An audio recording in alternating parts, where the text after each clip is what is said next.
Hej, witam wszystkich serdecznie w podcaście Pogadusze. Na samym wstępie zaproszę Was do obserwacji mojego konta i komentowania, dawania znać w ogóle jak się Wam podoba. Dzisiaj jestem z nową gościnią, Nati Żmudą i sobie porozmawiamy o takim byciu w energii kobiecej, w kontekście budowania biznesu, w kontekście social mediów, bo to gdzieś tam wyszło u nas w takiej kuluarowej rozmowie. I od tego właśnie chciałabym zacząć, że... albo może nie, najpierw Cię przedstawię. Dobrze. Zróbmy tak. Natalia zajmuje się prowadzeniem małego biznesu, małej firmy, w której tworzy przepiękną bieliznę dla kobiet. Bieliznę, w której się po prostu oddycha i w której się czuje prześwietnie, a jednocześnie jest to tak piękne, nie wiem, tak piękne wykonanie, tak z sercem. I jak się to zakłada, to po prostu czujesz się kobieco i jednocześnie masz właśnie to poczucie, że możesz oddychać, że po prostu możesz być sobą, że nic Cię nie ogranicza, że nic Cię nie swędzi, w ogóle naprawdę wow.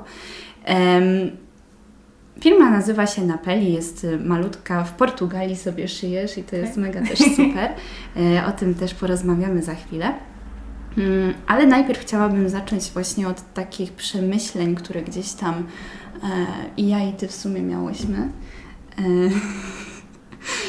Tak, witamy też Baltazara, który bardzo chce się wypowiedzieć chyba w temacie. Tak, akurat o kobiecej energii, prawda? No, ale wracając do tematu, przez chwilę będziesz zasłonięta. Damy radę. Tak. Wracając do tematu, gdzieś tam my same zaczęłyśmy o tym rozmawiać i gdzieś to też tak wyszło, że jedna z artystek na Instagramie też poruszyła ten temat. I właśnie to się zaczęło w sumie u nas od tych social mediów, no nie? Od tego, że gdzieś tam Ty chcesz się wybić, gdzieś chcesz się pokazać, chcesz być zauważona, a jednocześnie algorytmy działają tak, jak działają, czyli jakby ciągle musisz być aktywna, ciągle musisz coś pokazywać, ciągle musisz wstawiać i to jest takie po prostu niekończąca się historia, w której non-stop musisz być kreatywna, non-stop musisz robić, non-stop musisz pokazywać. I jak myśmy rozmawiały, no to doszłyśmy do takiego wniosku, że to jest wszystko tworzone w takiej męskiej energii, wręcz patriarchalnym dyskursie, można powiedzieć, bo właśnie o czym to jest, że ciągle musisz być aktywna, ciągle musisz zdobywać, ciągle musisz walczyć właśnie o tą uwagę. I to jest taka walka, bo to jest takie, że jakby musisz się gdzieś tam wybijać, musisz jakoś się wyróżniać, żeby dostać chociaż trochę tej uwagi, choć tak naprawdę nie jest to adekwatne na ten moment. I pomyślałam sobie, że jesteś idealną osobą, żeby o tym porozmawiać, bo jakby jesteś w tych tematach rozwoju, w tych tematach duchowości i będąc jednocześnie w temacie swojego biznesu, chcesz jednak być mimo wszystko zauważona, a jednocześnie widzę, że chcesz zachować ten balans bycia w swojej kobiecej energii, ale jednocześnie tworzenia czegoś, co jest wartościowe i bycia zauważoną w tym wszystkim. I dlatego Cię tutaj zaprosiłam, bo sobie pomyślałam, okej, jakby porozmawiajmy i może niekoniecznie miejmy z tego jakieś wnioski, tylko po prostu zwróćmy uwagę na to. Wiesz, to wydaje mi się, że każdy musi sobie znaleźć w tym jakąś swoją drogę i jakiś swój system.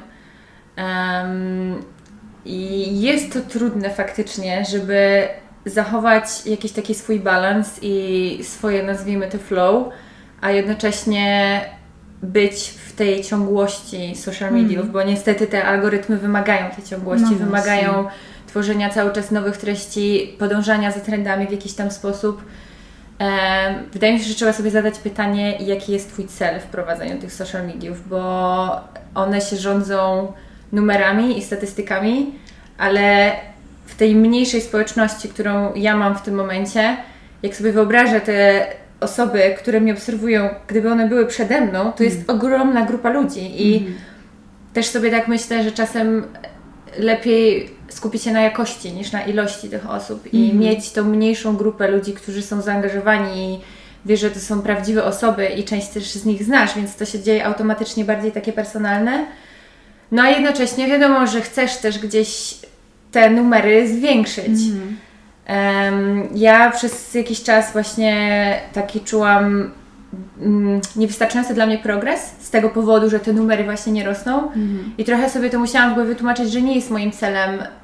Wiadomo, że fajnie jest mieć jakąś społeczność, z którą wchodzisz w interakcję i jak ona rośnie, to jest super, ale no nie tylko o te numery chodzi właśnie, bo możesz sobie tworzyć, tylko wydaje mi się, że to tworzenie powinno właśnie wychodzić z tej kreatywności, że coś jest w Tobie, co chcesz przekazać, a nie, że tworzysz dla samego tworzenia i dlatego, żeby zapełnić te luki i zapełnić sobie po prostu ten kalendarz postów. Jakby trochę to dla mnie wtedy traci urok tego wszystkiego i jako twórca, i jako odbiorca. Jakby widzisz to, jak obserwujesz innych twórców, którzy zaczynają po prostu tworzyć masowo, bo muszą, bo chcą zachować tą ciągłość. No nie wiem, ciężko by mi w sumie powiedzieć właśnie, jakie rozwiązanie jest na to. Wiem, że niektóre osoby po prostu, kobiety, które rozumieją już, że działają cyklicznie i w niektórych momentach nie mają po prostu ochoty i inspiracji tworzyć czegokolwiek, planują sobie cały ten system właśnie pod swój cykl i w tym momencie, kiedy mają więcej tej kreatywności, więcej tej energii, to sobie robią jakby na zapas. Jest to jakieś rozwiązanie. Niekoniecznie ja jeszcze jakby się w nim odnalazłam. No tak jak mówię, szukam po prostu jakiegoś najlepszego rozwiązania w tym wszystkim. Póki co po prostu mam takie fazy. Staram się pracować nad tym, żeby te fazy jednak były ciągłe, bo po prostu później jest trudniej, tak jak ze wszystkim. Jak wejdziesz już w jakiś rytm, to jest trudniej z powrotem do tego rytmu wejść, jak nagle coś przestaniesz robić całkowicie. Ale no, dużo rzeczy jest niezależnych od nas. Akurat w tym środowisku. No. W ogóle jakby dużo rzeczy już na wstępie poruszyłaś, które gdzieś tam chciałabym pociągnąć.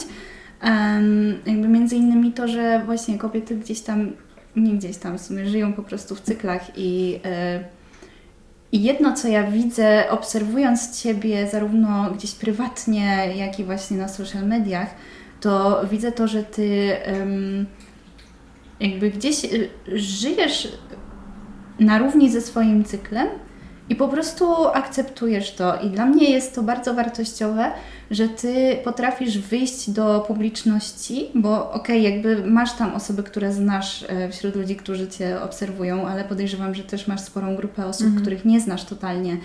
I mimo wszystko masz tę odwagę, żeby wyjść i powiedzieć, że no hej, jakby jestem kobietą, ja nie mam chęci robić wszystkiego po prostu tylko i wyłącznie pod lajki, wszystkiego pod wyświetlenia i tak dalej, tylko ja mam swoje fale.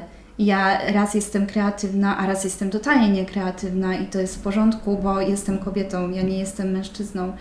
I widzę to, że właśnie bo to już jakby abstrahując od social mediów, jakby to jest myślę taki wierzchołek góry lodowej, która obejmuje cały system, w którym żyjemy, no bo popatrzmy też na prace etatowe, w których większość kobiet teraz pracuje i myślę, że właśnie to też jest ich bolączka, no bo one w ogóle nie mają tej przestrzeni na odpoczynek i na czas, w którym mogłyby być właśnie niekreatywne, nieproduktywne. I tak sobie pomyślałam, że bardzo ja jako kobieta bardzo cenię to, że Ty wychodzisz właśnie z tym komunikatem, że jakby ja tutaj jestem właśnie w tej przestrzeni, jakby próbuję gdzieś tam się wybić, ale tak naprawdę mi bardziej zależy na tym, jak ja się z tym czuję i z jakiego poziomu ja tworzę, bo też widzę to, że kiedy jesteś w tej energii kobiecej, to Ty tworzysz po prostu z serca. Tworzysz z czucia, a nie z takiego poczucia obowiązku, że Ty musisz wytworzyć ileś tam powiedzmy modeli majtek albo ileś tam wzorów, nie wiem. Jak Ty to czujesz? Wiesz co, ja też jakby zakładając ten biznes, moją intencją nie było jakby znalezienie stabilności finansowej w tym, w sensie wiadomo, że chciałabym w którymś momencie dojść do momentu, gdzie jestem w stanie się powiedzmy utrzymać z tego biznesu, ale dlatego też nie chciałam uzależniać się finansowo od tego, bo wiedziałam, że taka zależność, że musisz coś robić, że to zabija po prostu kreatywność. I chciałam właśnie, żeby cały ten biznes, żeby to było właśnie robione z pasji i z serca, a nie z takiego przymusu. Wiadomo, że tak nawet jak teraz mówiłaś, to sobie czasem myślę, że czasem to jest taki w cudzysłowie strzał w swoją nogę własną, ale to dlatego właśnie, że ten system cały i też te platformy, na których działamy, nie są absolutnie stworzone do działania cyklicznego, tylko takiego bardzo systematycznego. I też jak właśnie Cię słuchałam, sobie pomyślałam, że jest dużo nawet twórców, kobiet, które mówią o tej cykliczności, a jednocześnie mimo wszystko na prawie dzień w dzień ten post wrzucają, więc właśnie, trochę to jest taki paradoks też. Jest sprzeczność. No tak, jest właśnie taka sprzeczność w tym, z tym, że no też ja rozmawiałam właśnie z innymi kobietami, którzy też tworzą tej przestrzeni internetowej i no jest po prostu jakiś system, który można sobie wypracować, żeby, wiesz, pozornie wyglądało, że ta ciągłość jest zachowana, a niekoniecznie ona sama z siebie musi codziennie coś w tej przestrzeni po prostu robić i tworzyć cały czas coś nowego.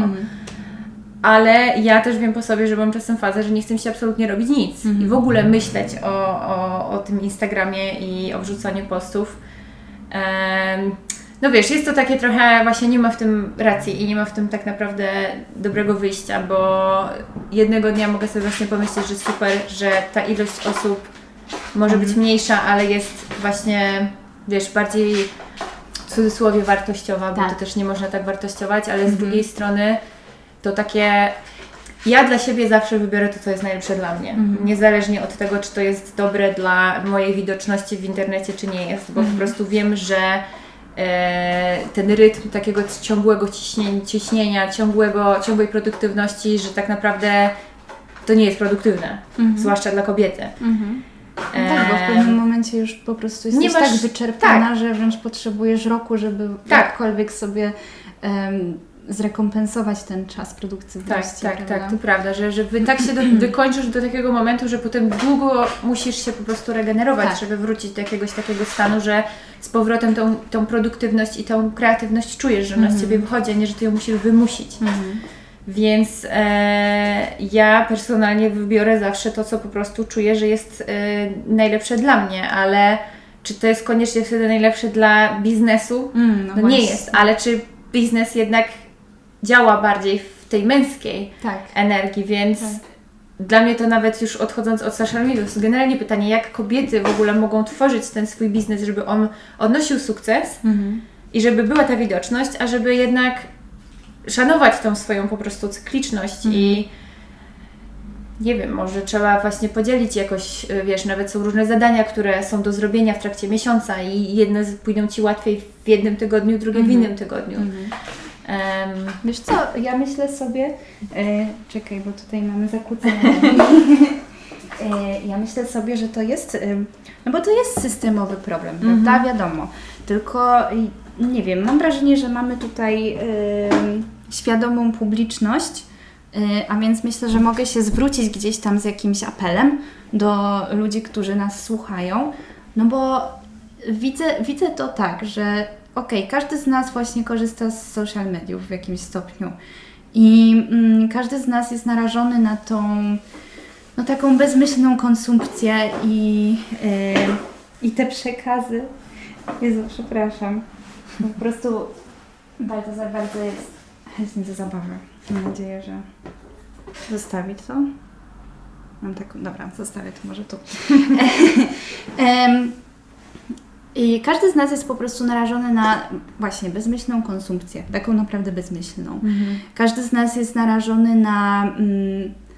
na takie postrzeganie tej rzeczywistości, że właśnie Ty jako osoba, która tworzy, Ty jako twórca internetowy, jakikolwiek tak naprawdę, to że dla Ciebie to jest takie po prostu łatwe, że Tobie to przychodzi od tak, że Ty nagrywasz sobie rolki, że w ogóle to jest takie wiesz, szybkie do zrobienia, szybkie do opublikowania, łatwe w ogóle w tym wszystkim i że to jest takie tak, że po prostu to robisz, a takie to nie jest. Absolutnie, w drugą stronę. Właśnie, myślę, że warto to powiedzieć na głos, że to w ogóle takie nie jest. Myślę, że Ty musisz bardzo dużo pomyśleć nad treścią, bo też nie wrzucasz postów, które są tylko i wyłącznie promocją.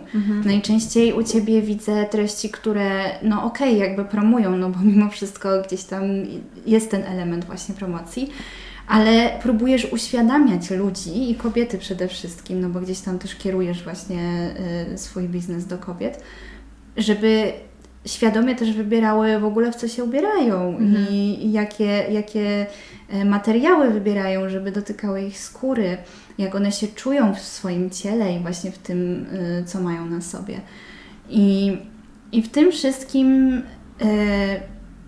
właśnie widzę ten taki nieustający wir, w którym różni twórcy, to co Ty mówisz, wrzucają non-stop, codziennie. Nieważne jaka jest treść, to może być bardzo świadoma treść, to może być właśnie taki przekaz, że no właśnie o kobietach, które mają swoją cykliczność, ale jednocześnie widzisz, że ta sama kobieta wrzuca codziennie po kilka rolek albo po kilka postów. I jakby gdzie ona ma czas na to, żeby odpocząć. Jest to trochę taka postawa, która po pierwsze pokazuje ten dysonans, i wewnątrz, i na zewnątrz. Mam tu na myśli, że i w tej kobiecie myślę, no bo jednak musiała się bardzo napracować, żeby mieć tyle kontentu. Okay. No ale dla odbiorcy też, no bo to jest trochę jakby wiesz, no akcja, która nie jest równoznaczna z tym, co ona mówi.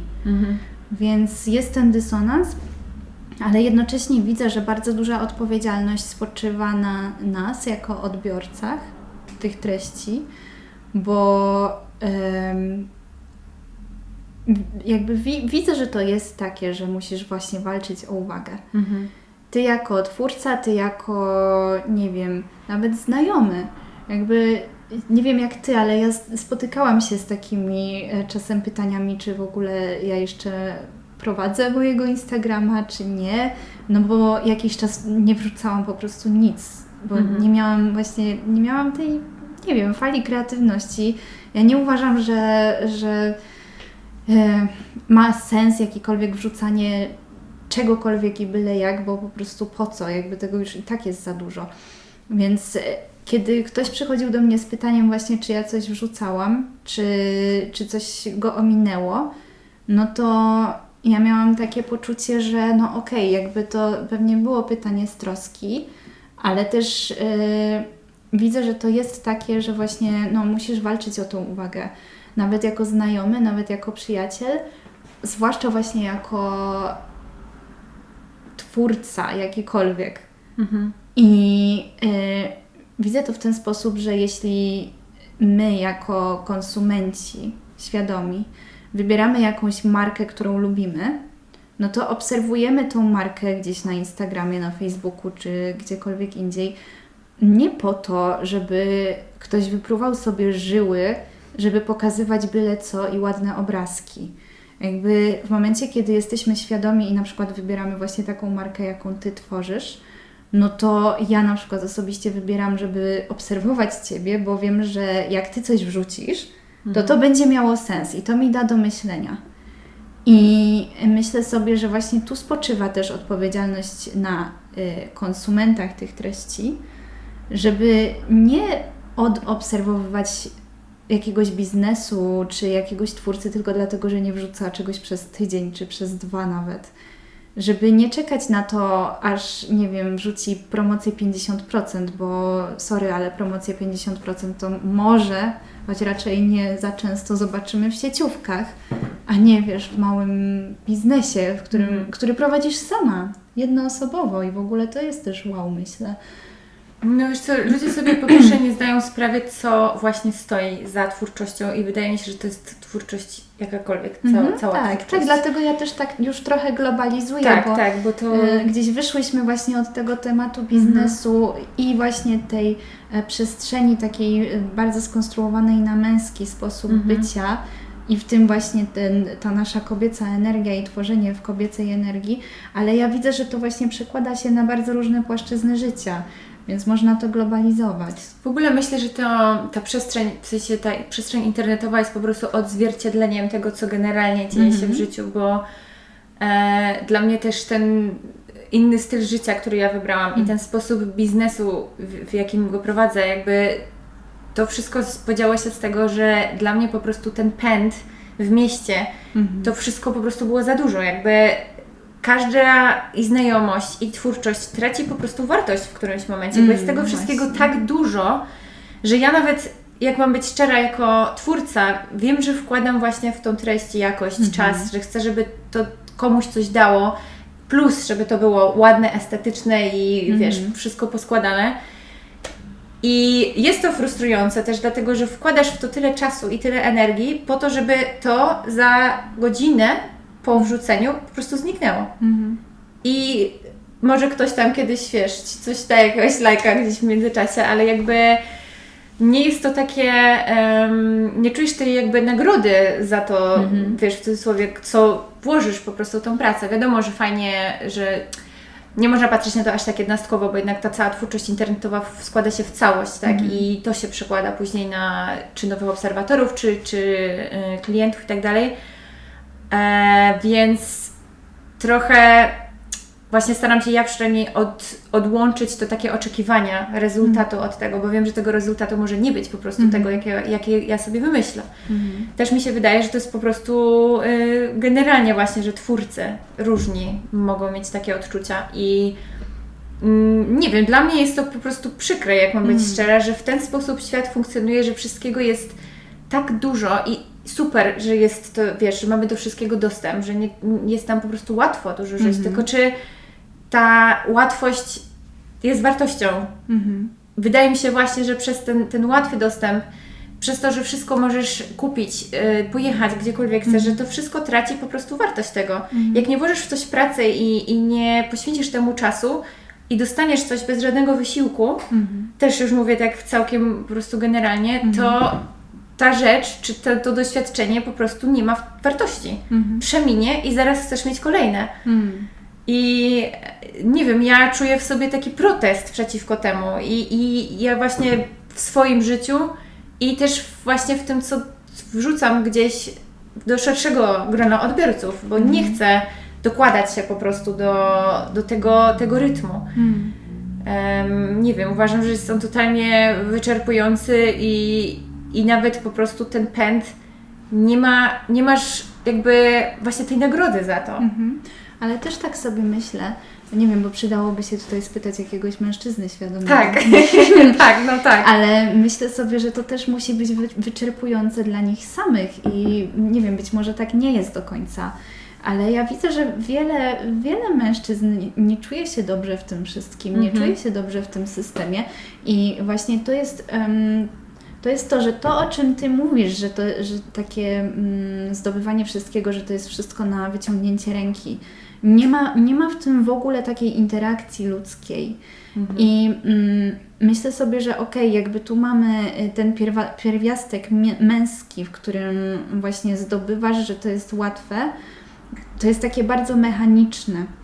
I myślę sobie, że Ty jako osoba, która właśnie świadomie gdzieś tworzy swoje treści w różnej przestrzeni, bo przecież jakby w życiu realnym, tam gdzie mieszkasz, też tworzysz przestrzenie różne, to myślę, że to jest też bardzo kobiece, że gdzieś dbasz o to, żeby stworzyć przestrzeń, w której jest komunikacja, w której jest połączenie z ludźmi, tak face to face i myślę sobie, że to jest bardzo wartościowe i w sumie no właśnie, teraz bym zapytała jakiegoś mężczyzny, jak on się z tym czuje i jak on to widzi, ale wiesz, nie wydaje mi się, że wiesz, też kobieca i męska energia, w sensie to, że jest ta męska energia, to niekoniecznie musi oznaczać, że dany mężczyzna będzie w tej męskiej energii się czuł, bo ja też uważam, że ta męska energia i ten męski świat, w którym żyjemy, on też mężczyzn krzywdzi. Oczywiście. Bo człowiek niezależnie od płci jest istotą kreatywną, a kreatywność potrzebuje tej przestrzeni, tego przestoju, tego właśnie po pierwsze czasu, żeby coś stworzyć, a po drugie mi w tym wszystkim brakuje tego czasu na celebrację tego, co stworzyłaś właśnie, później. To jest też ładne, co powiedziałaś. Tak myślę. Bo to już myślę, jakby odbiegając od takiego właśnie trochę biologicznego postrzegania tego tematu, że jakby wrzucasz treści na Instagram czy gdziekolwiek indziej, dostajesz lajki, czyli gdzieś tam ta dopamina się uwalnia, to jakby to jest nasza natura, że lubimy się cieszyć z tego. Tak. Jakby to są małe sukcesy nasze, które mamy. A przez to, że musisz już myśleć o tym, co jest, jaki jest kolejny Twój krok, to po prostu nie ma przestrzeni w ogóle na takie docenienie siebie. I właśnie taką refleksję. Refleksja jak jest, to raczej co mogłabym zrobić lepiej kolejnym razem, a nie co zrobiłam super tym razem.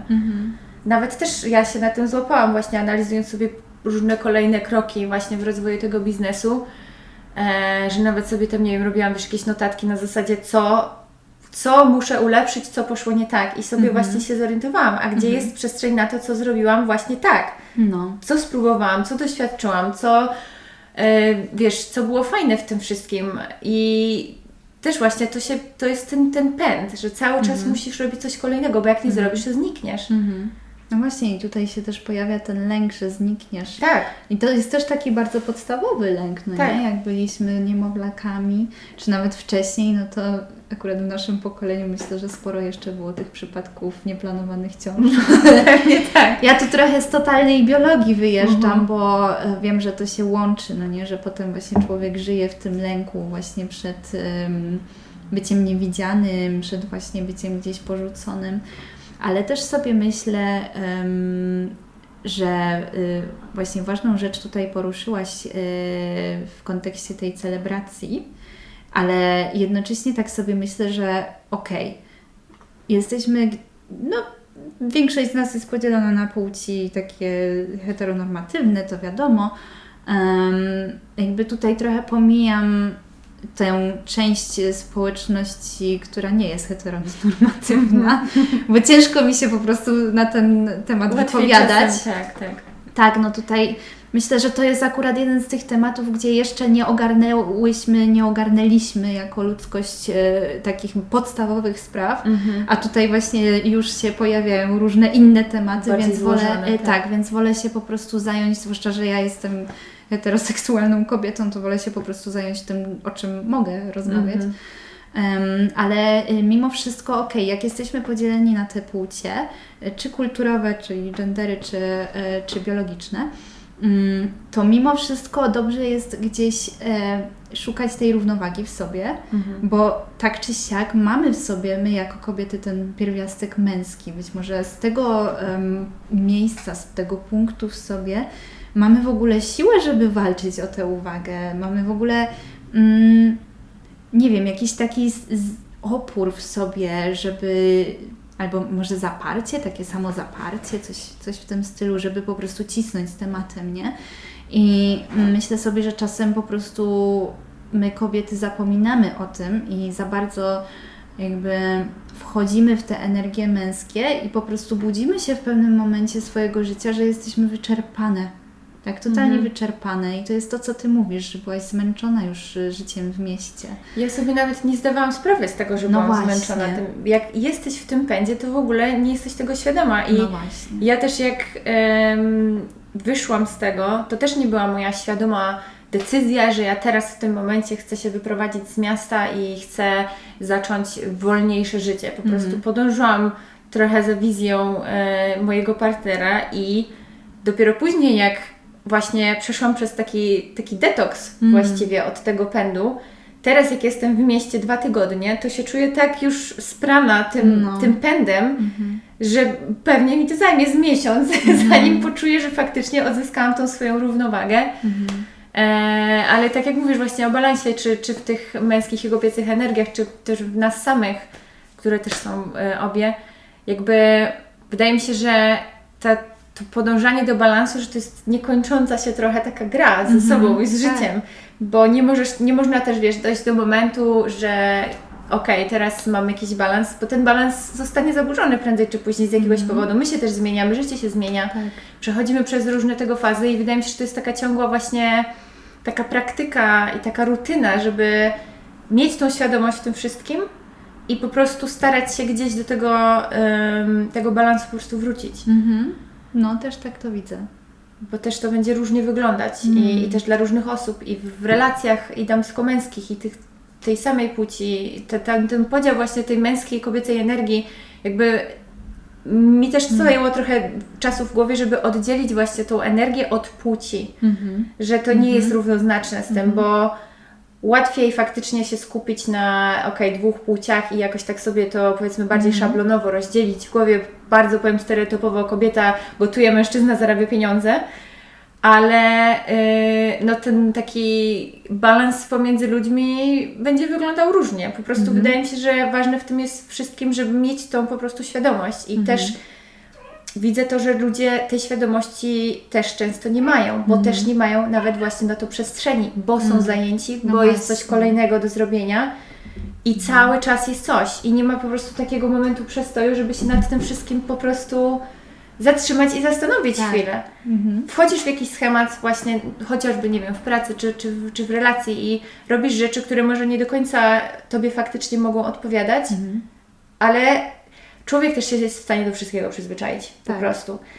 I niekoniecznie też dla mnie to jest taki paradoks właśnie odnośnie strefy komfortu, że strefa komfortu nie oznacza wcale, że Ty się czujesz komfortowo.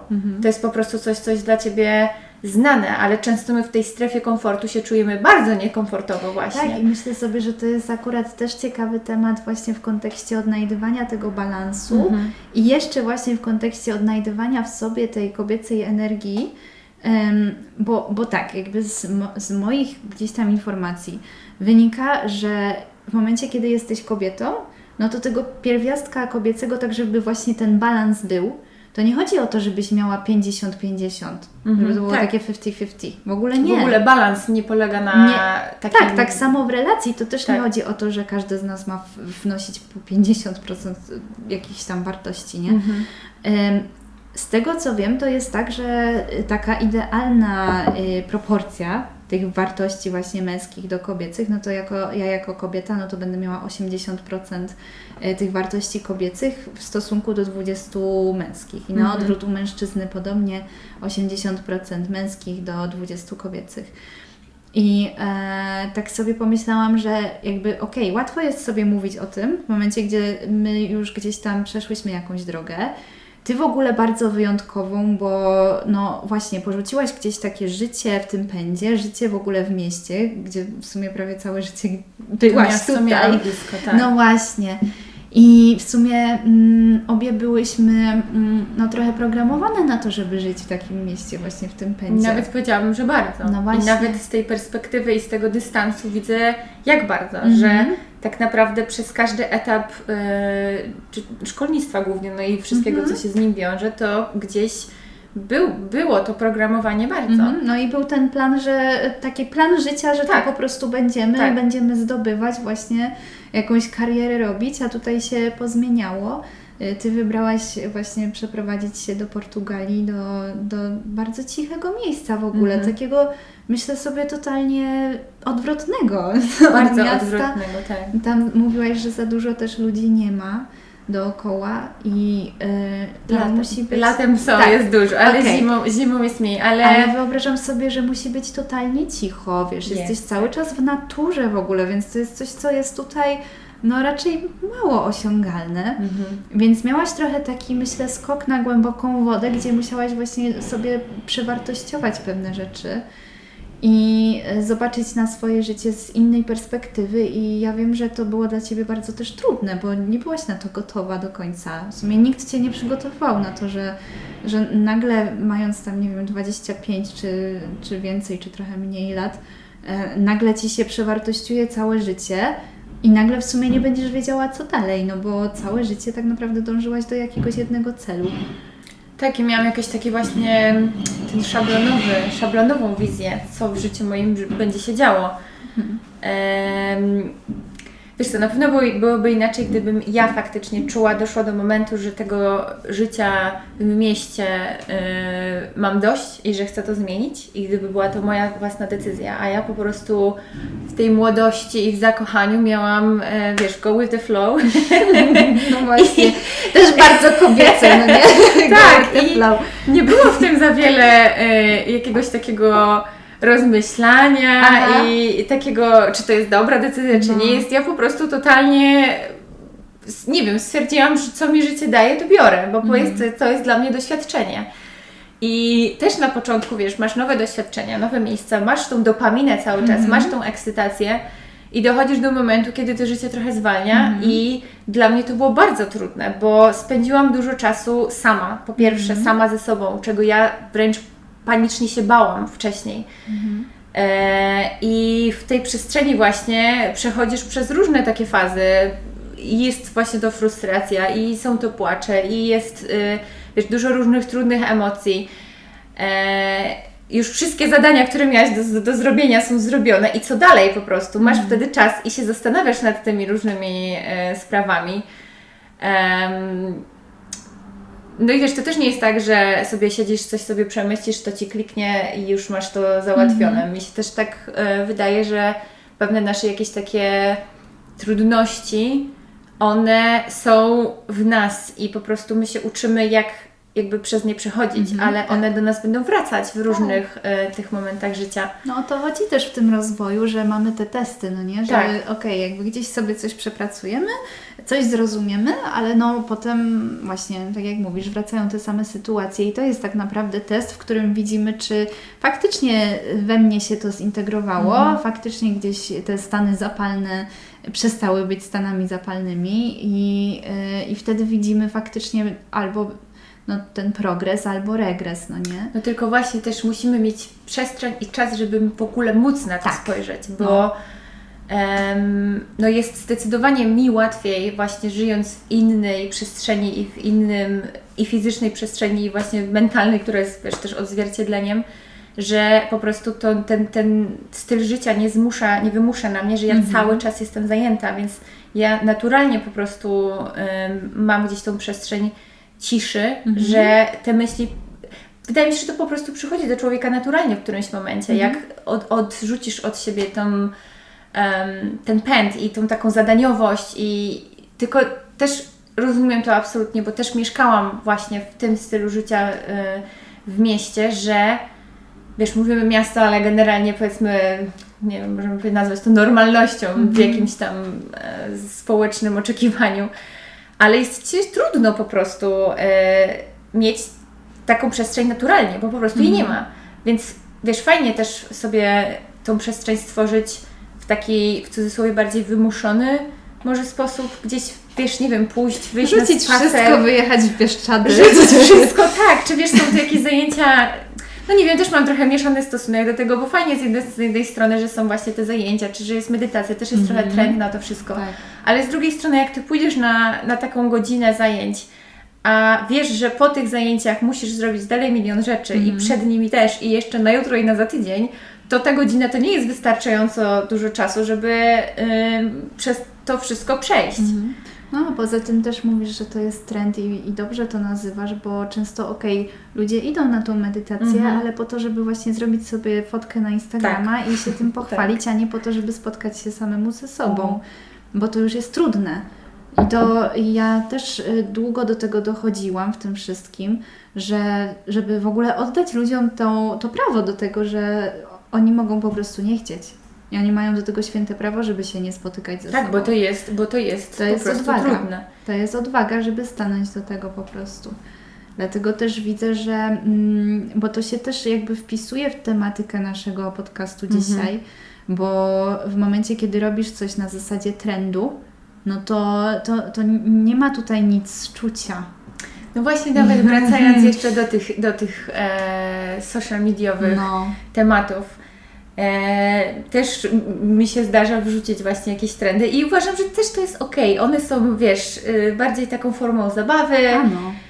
Możesz też tam wrzucić w to treść, ale też wydaje mi się, że fajnie sobie znaleźć jakiś po prostu właśnie ten balans w tym wszystkim. Okej, ale jak wrzucasz na przykład takie trendowe treści, to robisz to na zasadzie, że z takiego poziomu zabawy po prostu, z takiego, że czujesz, żeby to zrobić, czy gdzieś tam masz z tyłu głowy, żeby właśnie sobie podbić tą oglądalność? Wiesz co, ja się w którymś momencie odcięłam od tej oglądalności i od numerów. Wiadomo, że je widzę i one gdzieś tam na mnie oddziałują. Ale staram się po prostu nie widzieć wartości tej treści i tego całego biznesu i tej misji w tym wszystkim poprzez te numery, więc te trendy, jakby ja też lubię właśnie tworzyć te treści internetowe, lubię sobie ponagrywać i też to dla mnie jest właśnie taka forma zabawy, jakiejś takiej przestrzeni kreatywnej. Więc bardziej to jest z tej strony, a też myślę, że każdy, wiesz, jakiś tam trend można ubrać w taki sposób, że on jednak jakąś treść tam daje. To może być nadal Twoje. No właśnie. Tak, no, więc myślę, że trzeba po prostu sobie znaleźć w tym wszystkim coś swojego, no. No. Ale tak sobie chciałam tylko to tak podsumować, bo właśnie można robić, bo ja trochę tak Cię podpuściłam tutaj tym pytaniem, to ja się przyznaję. Bo można tworzyć trendowe treści na zasadzie właśnie takiego właśnie ciągłego ciśnięcia i gonienia za tymi wyświetleniami, za lajkami i tak dalej. A można jakby sobie się zainspirować trendem i właśnie z tego poziomu serca stworzyć coś swojego właśnie w tej konwencji. I ja myślę sobie, że tu mamy tak bardzo wyraźnie pokazane właśnie działanie w męskim i działanie w kobiecym. I widzę to, że Ty bardzo właśnie w tym kobiecym działasz i nie wiem, tak sobie myślę, że w takiej utopii fajnie by było, jakby była platforma, w której działasz po prostu po kobiecemu i te algorytmy też są kobiece. Wiesz, może to też jest właśnie odnalezienie jakiegoś tego balansu pomiędzy kobiecym i męskim, że my jednak możemy działać z tego poziomu kobiecej energii, a jednocześnie tam są też te elementy tego męskiego, bo ja na przykład wiem, że w tej mojej kobiecej energii mam czasem trudność z zachowaniem właśnie jakiejś ciągłości i dyscypliny po prostu, która jest jednak bardziej, powiedzmy, tą męską wartością, a jednak też nam, kobietom, jest to w życiu potrzebne. Oczywiście. Więc, i właśnie tu jest też super temat, który poruszyłaś, tej akceptacji w sobie każdego z tych pierwiastków, czyli w sumie zaczynamy właśnie od zobaczenia tego, jakie my mamy wartości w sobie, gdzie jest ta nierównowaga i dążenie do tej równowagi, ale te aspekty, które my w sobie mamy, to właśnie trzeba akceptować po prostu. No akceptować i też właśnie myślę, że akceptacja jest jakimś krokiem, ale że za tą akceptacją są dalsze kroki. Tak. Bo też ja się tym spotkałam często właśnie, że ktoś, wiesz, ma czegoś świadomość i na świadomości się kończy. A wydaje mi się, że ta świadomość to jest dla nas po to, żeby właśnie te elementy, które no też nazwijmy, że nam utrudniają życie po prostu w jakiś sposób, powinniśmy mieć ich świadomość i starać się nad nimi po prostu pracować. Nie wiem, ja trochę to widzę, że każdy ma po prostu taką misję w życiu, nad którą życie to jest cała jedna gra po prostu w życie, więc te misje będą do Ciebie wracać w różnym opakowaniu, w różnych sytuacjach, ale no wiesz, te takie naturalne nasze jakieś skłonności, one gdzieś w nas po prostu są i będą. I to od nas zależy, jak po prostu je wykorzystamy też, bo też mi się wydaje, że każda z tych cech może być i naszą zaletą, i wadą. W zależności od tego, w jaki sposób my ją weźmiemy i co z nią zrobimy. No, dokładnie. Bo wiesz, nawet chociażby, nie wiem, dyscyplina, wiesz, z jednej strony może być za dużo jej i jest to już w ogóle uważam, że każda skrajność jest odwrotnością balansu, więc... Tak, dokładnie tak. No właśnie to jest też coś, co ja tutaj w tym podcaście chcę właśnie przekazywać i uświadamiać ludzi, że to nie jest kwestia... Zresztą też o tym rozmawiałyśmy ostatnio, jak się widziałyśmy, że bycie w duchowości to nie jest kwestia rzucenia po prostu wszystkiego, nie mycia się, nie wiem, dreadów we włosach i czczenia jakiegoś guru, kurde, wiesz, w Indiach, czy w Portugalii, czy whatever, czy gdziekolwiek, tak.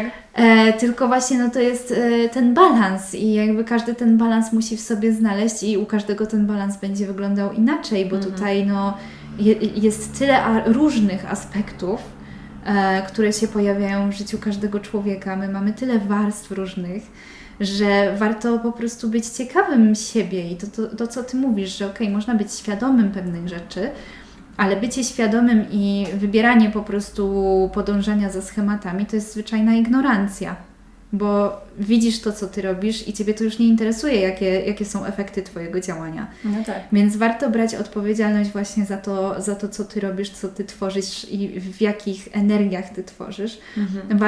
Warto się wypowiadać w ogóle na ten temat, bo myślę sobie, jeszcze tak trochę podsumowując, bo już byśmy zmierzały do końca, ja na przykład bardzo doceniam to, że Ty w tym wszystkim mówisz, jak jest. Jakby nie boisz się tego, że ktoś Cię oceni, a nawet jak Cię ktoś oceni, to w sumie jakby to jest jego. Jakby co Cię to może interesować? Dostałam kiedyś właśnie pytanie, jak sobie, bo ja się przejmowałam przez większość mojego życia bardzo opinią innych ludzi i właśnie w tym szablonowym rytmie starałam się właśnie wpasować w tą większość. I oczywiście jest to też łatwiejsze, jak się fizycznie po prostu zmieni lokalizację, ale myślę sobie, że po prostu nie ma dla mnie aż takiej wartości zdanie osób, które w żaden sposób mi nie imponują w swoim życiu. A wiem, że ludzie, którzy mi imponują, którzy powiedzmy, nie wiem, nawet w tej przestrzeni, w jakiejś konkretnej dziedzinie osiągnęli więcej już ode mnie, oni raczej mi przyklasną i dadzą mi, nie wiem, poradę albo pochwałę, a jak nawet to będzie krytyka, to będzie krytyka konstruktywna i ja będę mogła z tego coś wyciągnąć i intencja tego nie będzie taka, żeby mi po prostu dowalić, tylko raczej, żeby mnie zainspirować. I wydaje mi się, że po prostu warto się otaczać ludźmi i po prostu brać też od ludzi, bo będą w życiu osoby, które niekoniecznie są z nami, wiesz, zgrane w jakimś stopniu, ale to my, wydaje mi się, musimy wybrać, co bierzemy, a czego nie bierzemy. I to też jest kobiece w ogóle, bo branie jest kobiece. Tak. Dawanie jest męskie, więc to też jest takie bardzo ładne. Trzeba mieć taką, wiesz, filtr swój po prostu. Tak, super w ogóle, że to powiedziałaś, że to tak wybrzmiało tutaj też. Bardzo się cieszę. Ja też się cieszę. Ja bym Ci chciała jeszcze na koniec tylko powiedzieć, żebyś powiedziała, gdzie można Cię znaleźć na tym Instagramie. Ktoś będzie chciał Cię zaobserwować, do czego zachęcamy. Może o obu profilach byś powiedziała, jak chcesz? Nie wiem. A moim też prywatnym profilu? No, czemu nie? No dobra. Chyba, że nie chcesz, to powiemy, że nie. No pewnie. Bo dlaczego nie? No słuchaj, numery będą rosły. No właśnie. Nie no, można mnie znaleźć na Instagramie, na moim biznesowym Instagramie, Natali _PT i na moim prywatnym Instagramie Zmuda _Natalia. Tak, no różne treści są na jednym i na drugim, ale... Różne ciekawe treści, to tak. warto podkreślić. Ale one gdzieś, myślę, się przecinają w międzyczasie, bo po prostu też i oczywiście mój personalny, ale też biznesowy Instagram jest po prostu mną, więc... No właśnie, bo to jest też takie warte do podkreślenia, że Ty nie rozdzielasz swojego życia właśnie biznesowego od prywatnego, tylko Ty jakby jesteś tym i dla Ciebie oba te aspekty Twojego życia są ważne i w obie te przestrzenie dajesz po prostu siebie. I widzę to, że to jest z takiej prawdy, że to po prostu wychodzi z prawdy i to jest też bardzo wartościowe. Też ta autentyczność właśnie już też nie będziemy aż tak rozwijać, ale właśnie w tym wszystkim myślę, że warto być autentycznym, bo też po prostu wtedy ta kreacja wychodzi właśnie z Ciebie. Nie musisz tego udawać i tego wymuszać. Po prostu to w Tobie jest i wyrzucasz to gdzieś w jakąś przestrzeń. Jak ma być odbiór, to właśnie będzie ten jakościowy najczęściej, prawda? Tak, bo ktoś po prostu będzie rezonował z Tobą w całości, a nie w tej iluzji. Tak. I w ogóle właśnie też moim celem jest odejście od tej iluzji właśnie tych social mediów. Życie nie jest idealne i nie jest jakimś po prostu perfekcyjnym obrazkiem i zapominamy o tym. I też to jest właśnie gdzieś tam ważne dla mnie, żeby to wszystko było po prostu prawdziwe. Super. Cieszę się bardzo, że przyszłaś do mnie tutaj. Dziękuję Ci bardzo za się zaproszenie. cieszę, że porozmawiałyśmy i że byłaś gościnią tego odcinka. Ja wszystkich tutaj słuchaczy zapraszam do słuchania i następnych, i poprzednich, i do obserwowania właśnie Natalii wszędzie, gdzie się da. Naprawdę. I co? I bardzo Wam dziękuję, że tu byliście, że wysłuchaliście. Zapraszam Was też do siebie na pogadusze.podcast na Instagramie, albo też na mój prywatny, w sumie czemu nie, profil też mam bardzo zintegrowany, no tak. właśnie, Bielanska Zuza. No i widzimy się w następnym odcinku. Pa, pa! Dzięki.